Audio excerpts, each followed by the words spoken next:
बिस्मिल्लाहिर्रहमानिर्रहीम। अस्सलाम वालेकुम। मैं हूं बिशारत राजा। मेरे साथ मौजूद हैं सईद बलोच साहब। सईद बलोच साहब, एक तो chief justice Islamabad high court justice Sarfaraz Dogar सख्त मुश्किल में इस वक्त उन्हें जो उन्होंने रिमार्क्स दिए थे ईमान मुजारी एडवोकेट के हवाले से, उन रिमार्क्स के बाद इस वक्त सख्त तरीन मुश्किल में है। उन्हें अपनी नौकरी को बचाने के लाले पड़े हुए हैं।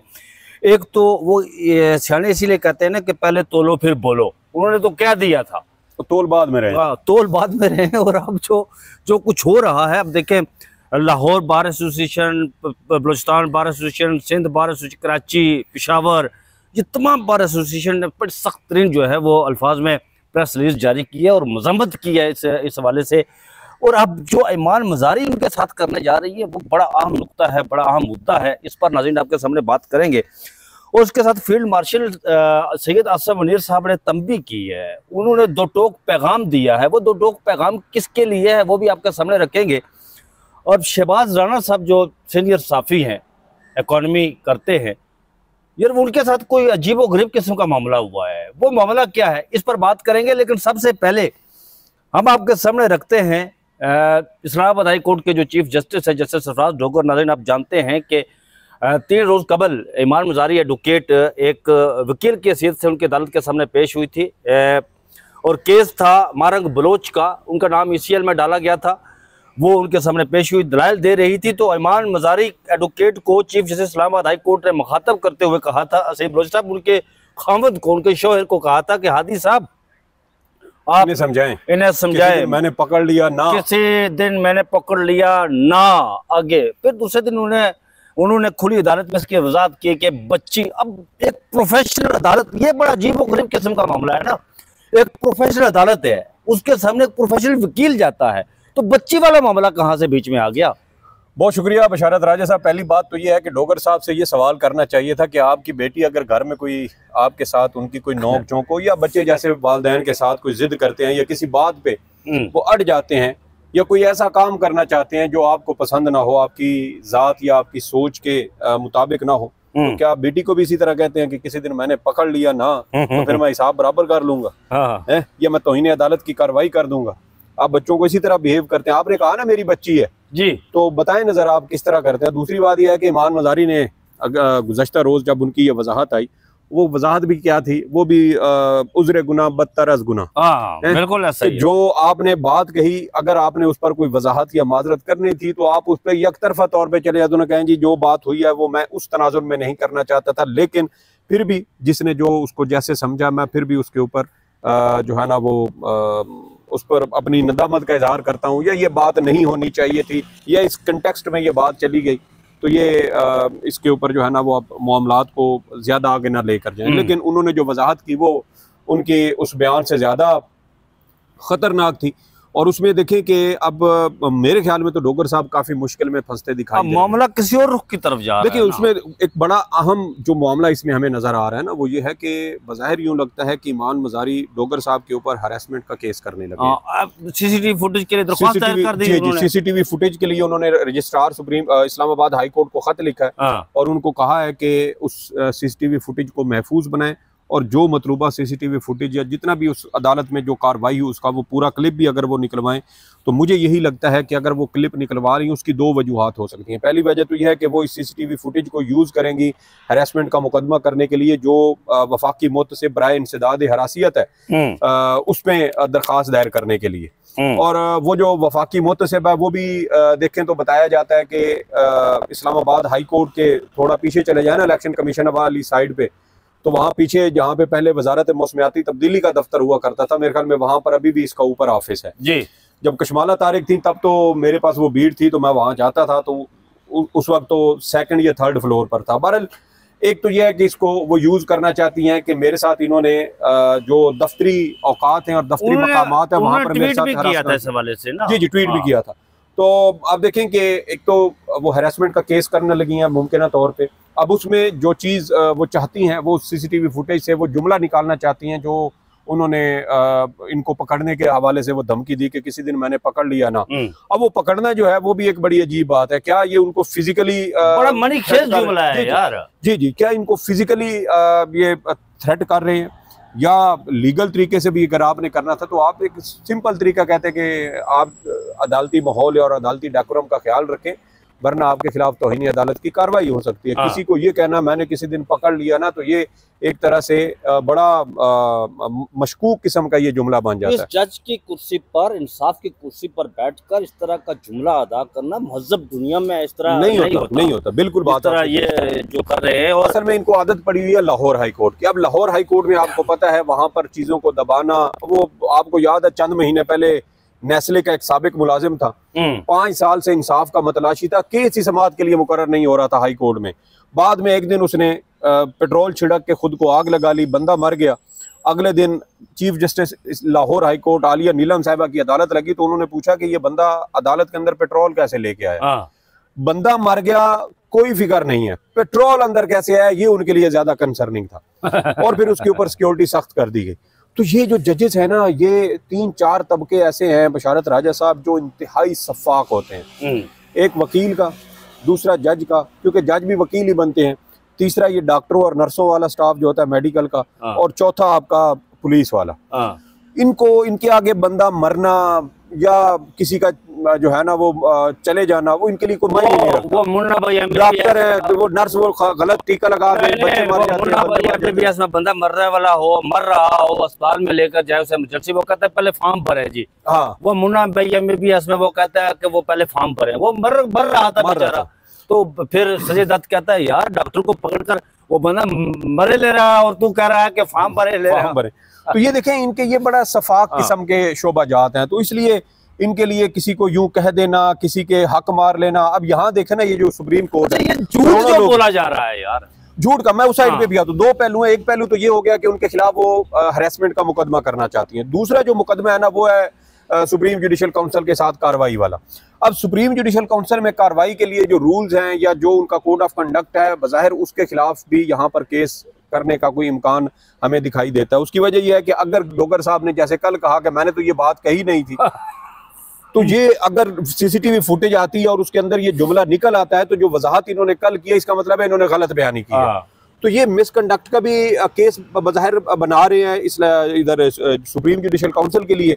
और दूसरा है हैरेसमेंट का, जो मुमकिन तौर पे वफाकी मुतसिब बराए इंसदाद हिरासियत में किया जाएगा। आपको पता है जो जस्टिस मंसूर अली शाह जब ये लाहौर हाई कोर्ट के चीफ जस्टिस थे ना, तो उस वक्त इनके सामने एक वकील वाला मुकदमा आया था। तो इन्होंने उस वक्त की एक खातून थी वफाकी मुतसिब बराए इंसदाद हिरासियत, तो उनको ना इन्होंने शोकॉज नोटिस जारी कर दिया। वो जो खातून थी वो भी साबिक जज थी हाई कोर्ट की, तो उस खातून ने चीफ जस्टिस लाहौर हाई जो उस वक्त chief justice Lahore high court थे मंसूर अली शाह साहब, उनको भी शोकॉज नोटिस जारी कर दिया और गिरफ्तार करने का हुक्म दे दिया। अच्छा, तो यहाँ पर भी ना ये मुझे लग रहा है कि कोई टकराव वाली इसी तरह की सिचुएशन यहाँ पर भी मुल्तान के हवाले से। जब ये आपको पता है जैसे सरफराज डोगर मुल्तान जो रजिस्ट्री है वहाँ पर रहते ये करते रहे केसेस, वहाँ के हवाले से भी बड़ी खबरें आ रही हैं यार। कल हादी चट्टा साहब ने बल्कि इसके ऊपर बताया, वो आपने याद भी करवा दिया। वो कहते हैं कि मुल्तान बेंच में एक दिन केस की समाअत करते हुए डोगर साहब ने एक वकील को उल्लू का पट्टा कह दिया था।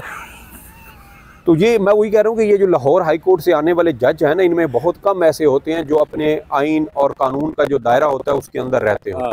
वरना चूँकि ताकत आ जाती है, और पंजाबियों का एक माइंड सेट भी अगर आप जहन में रखें ना, तो वो भी है आपके जो दबा हुआ है उसको मजीद दबाओ। तो ये जजेस के अंदर वो, मैं इसलिए कह रहा हूँ कि ये सफाकियत जो होती है ना, वो इनके अंदर एक शुरू से मतलब किसी बेगुनाह को फांसी लगवा देना, किसी बेगुनाह को 5 साल के लिए जेल में डलवा देना, उसको लिखकर मरवा देना, ये इनके लिए कोई मायने नहीं रखता। क्योंकि हम यहाँ पे देखते रहे, यहाँ सुप्रीम कोर्ट में एक केस हुआ 2016 में, जब ये सानिया APS हो गया था। 2 भाइयों के ऊपर सजाए मौत का, उनको सजाए मौत सुनाई गई थी। यहाँ केस आया, जब यहाँ पे केस लगा कोई, तो समाअत के बाद पता चला कि दोनों भाइयों को सजाए मौत हो चुकी है और यहाँ से वो बेगुनाह हो गए थे। तो ये जुल्म जो है ना, वो ये यही जज बैठ के करते हैं। इनको पता होता है कौन गुनहगार है कौन बेगुनाह है, लेकिन उसके बावजूद ये करोड़ों लोगों के हक तो इन्होंने मार लिया। अब मामला फर्क पड़ता है इनको, कोई फर्क नहीं पड़ता। मामला जिस रुख जा रहा है, ईमान मज़ारी साहिबा ने दरख्वास्त दायर की है कि CCTV फुटेज दिया जाए। मुल्क की सारी बार कौंसिल जो है ईमान मज़ारी सख्त ज़बान इस्तेमाल की, लाहौर बार नहीं बलूचिस्तान बार कौंसिल जी उन्होंने तो बाकायदा ये कहा कि इनको उहदे से बरतरफ किया जाए। अब जिस तरफ ये जा रहा है, क्या लगता है आपको कि संगीनी इस आलम तक चली जाएगी, इस नाज तक चली जाएगी कि जस्टिस डोगर साहब को वो माफ़ी मांगेंगे या फिर क्या करेंगे? देखिए, मुझे यहाँ तक लगता है कि इसमें दो तीन मुख्तलिफ सिनेरियो बन सकते हैं। एक तो जो आपने कहा कि मुमकिन तौर पे वो माजरत की तरफ जा सकते हैं। दूसरा ये हो सकता है कि कम अज़ कम इस वाक़े को बुनियाद बना के सरफराज डोगर साहब के कम अज़ कम पर कुतरे ना जाएं, तो उनको ज़रा मोहतात हो जाएंगे, आइंदा मोहतात हो जाएंगे जी, उनको ज़रा लिमिट के अंदर चीज़ों को लाया जा सकता है। तीसरा ये हो सकता है कि जैसे बलूचिस्तान जो बेंच था, वहाँ पर जब इन्होंने वकील को उल्लू का पट्टा कहा तो उसके बाद वकला की जानिब से बड़े सख्त मज़ाहमत की गई मुल्तान बेंच में, तो वहाँ से फिर इनका ट्रांसफ़र कर दिया गया था। तो ये भी मुमकिन है कि सरफराज डोगर साहब का इस्लामाबाद हाई कोर्ट से फिर कहीं ट्रांसफ़र कर दिया जाए, वापस इनको लाहौर भेज दिया जाए। और इस्लामाबाद हाई कोर्ट में वैसे भी इनसे जो मकासद पूरे करना थे वो तकरीबन हो चुके हैं। गुज़श्ता आप देख लें कि 7-8 महीनों से, जब से फरवरी के महीने में ये आए हैं, उस वक्त से लेके अब तक इस्लामाबाद हाई कोर्ट के उन 5 आज़ाद मंच जजेस, छठा जो था वो तो इनके साथ मिल गए, अरबाब मोहम्मद ताहिर साहब, बाकी 5 को जिस तरीके से खुड्डे लाइन लगाया गया, सिंगल बेंच तक नहीं दिए गए, मुकदमात चलते हुए उनसे ले लिए गए, ख़ुद अपने बेंच में लगा दिए गए, या उनको सर्द खाने डाल दिया गया, ज़ेर अल्तवा कर दिया गया, दोबारा उसको मुकर्रर नहीं किया जा रहा। और ब्लास्फेमी गैंग वाला था, उसमें कमीशन बनाने का कहा तो वो सस्पेंड कर दिया। वज़ीर आज़म और काबीना को शोकाज नोटिस जारी किए तौहीन अदालत के ये जो आफिया सिद्दीकी केस में, तो वो शोकाज नोटिस ख़त्म कर दिए गए। तो बहुत सारे मामला, वैसे जैसे डोगर साहब बड़ा बारीक तरीका वारदात अख्तियार करते हैं ना, वो कोर्ट के अंदर तारीख नहीं देते बहुत सारे मुकदमात में। जी नहीं, वो सिर्फ PTI और इमरान खान से मुतल्लिक है, वो भी हम एक और वीडियो में आपके साथ तफसीलन बात करेंगे कि डोगर साहब की ये डोगर डॉक्ट्राइन है क्या। बहरहाल अब सरफराज डोगर साहब का एक ये भी इम्कान पैदा हो सकता है कि अगर ईमान मज़ारी जिस तरीके से वो इस वक्त गुस्से में है, आपको पता है गुज़श्ता रोज वो गुस्से में नहीं, वो असूल पर, प्रिंसिपल पर खड़ी है। जी देखिए ना, एक खातून को हरासा किया गया, 41 खवातीन वकला थी जिन्होंने गुज़श्ता रोज इस वाक़े की मजम्मत की थी। और इसके अलावा जैसे आपने कहा मुख्तलिफ बार काउंसिल्स, बार एसोसिएशंस भी इसके ऊपर शदीद जो है वो, लेकिन इस्लामाबाद हाई कोर्ट बार बिल्कुल खामोश है अभी तक। क्या वो पॉलिश कर रहे हैं अभी? ये तो प्लाटों के लिए बिके हैं, जज वकला चैम्बर्स के लिए बिक चुके हैं। सबसे जो इसमें मायूस कुन और इंतहाई शर्मनाक किरदार है वो इस्लामाबाद के वकीलों का। वो इस्लामाबाद बार काउंसिल हो, बुनियादी मेंबर है यार वो इस्लामाबाद बार की है, डिस्ट्रिक्ट बार हो या Islamabad high court bar association हो, सबका किरदार एक जैसा है, कोई किसी से मुख्तलिफ नहीं है। तो लेकिन डोगर साहब हॉट वाटर्स में हैं, और मुझे तो ये लगता है कि कहीं इस वाक़े को बुनियाद बनाकर डोगर साहब को वापस लाहौर हाई कोर्ट में भेज दिया जाए। आपको पता है यहाँ जो जस्टिस हैं जनाब मियां गुल हसन औरंगज़ेब साहब, वो अभी सुप्रीम कोर्ट के मुस्तकिल जज नहीं हुए, वो अभी भी कायम मकाम जज हैं, और कायम मकाम जज को किसी भी वक्त वापस उसके पेरेंट हाई कोर्ट में भेजा जा सकता है। तो जो मियां गुल हसन औरंगज़ेब साहब हैं, वो हो सकता है, आपको पता है पिछले दिनों उन्होंने कहीं चीफ जस्टिस या अफरीदी साहब से भी गुजारिश की थी सर के मेरे लिए भी कोई कहीं गुंजाइश निकालें, यानी कि या तो फिर मुझे वापस भेजें, या फिर अगर वहाँ डोगर साहब अब मुस्तकिल चीफ जस्टिस हो गए तो फिर मुझे सुप्रीम कोर्ट में मुस्तकिल किया जाए।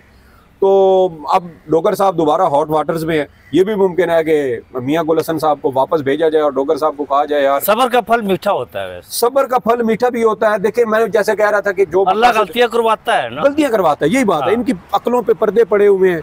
और देखें कि जैसे मैंने कहा कि जो मकासद पूरे करने थे 7-8 महीने से, आपने इमरान खान 9 महीने होने वाले, आप इमरान खान के मुकदमात लटका के बैठे हैं, वो फिक्स नहीं हो रहे। और दूसरी जानिब आप देखें 5 जजेस को भी आपने 7-8 महीने से खुड्डे लाइन लगाया हुआ है।